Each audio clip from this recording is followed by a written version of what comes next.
Hi, I'm Joe Finsternis, and tonight I'm going to be talking to you about a movie called The Vanishing. So, first of all, I am not talking about the American Vanishing with Jeff Bridges and Kiefer Sutherland. I'm talking about the original, which is in the Dutch and French languages with English subtitles. So, I don't know about other DVD editions that might be out there, but the Criterion DVD does not have an English dub track, so if you're interested in seeing this movie but you hate subtitles, I guess you can try to find out if there is one with an English dub on it. I really don't care enough to do that kind of research. So this movie starts off following a couple named Rex and Saskia as they're taking this cycling trip through France when abruptly Saskia ends up vanishing without a trace, and Rex goes on this mission to find out where she is and what's happened to her. He finally meets the man who's behind her disappearance, and he only has one, purpose on his mind: to find out what happened to Saskia. So, Saskia obviously doesn't have a lot of screen time in this movie, but with the few scenes that she is in it, she does come off as a very likable character who you wouldn't want anything bad to happen to. So once she does disappear, it is sort of an upsetting experience, as Rex is just walking around asking these different people if they've seen this woman. I was able to feel to a degree the kind of stress that he was going through. And I love the kind of sense of realism that this movie has throughout. For example, without giving too much away here, there's a character in this movie who beats the crap out of another character at one point. And whereas in a lot of movies, a punch will be accompanied by this kind of corny sound effect, the punches in that scene sounded very muffled, which is how they usually end up sounding in real life.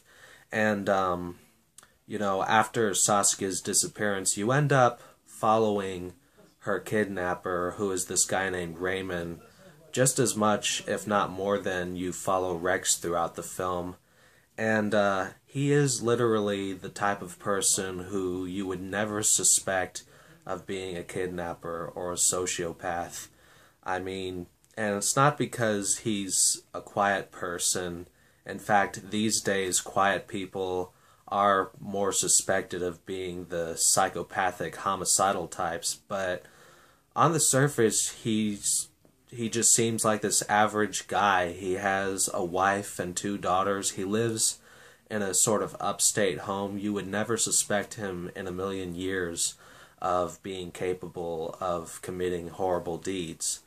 And there's this preparation scene where he's sort of rehearsing how he's going to kidnap this woman, just as an actor might rehearse for a role, and it comes off as surprisingly comedic, but it doesn't feel like satirical or slapstick or anything like that. It just comes off as very awkward, the way that it might come off in real life. I wouldn't really know. I've never rehearsed for a kidnapping before. And, near the end of the film, he sort of explains the thought process behind why he's doing what he's doing. And just like a real-life psychopath, he has his own twisted sense of justification for the things that he's doing. And from the moment he and Rex come face to face with each other, there's just this sense of tension that continues to slowly rise until the film finally reaches its conclusion. With the exception that this film doesn't contain any graphic images, I would say that in spirit, The Vanishing feels like the European version of Seven. I think that graphic violence can be a useful tool in some cases to provoke a certain emotional response in an audience, but The Vanishing is the type of film that proves you don't need that type of stuff to provide an unpleasant experience.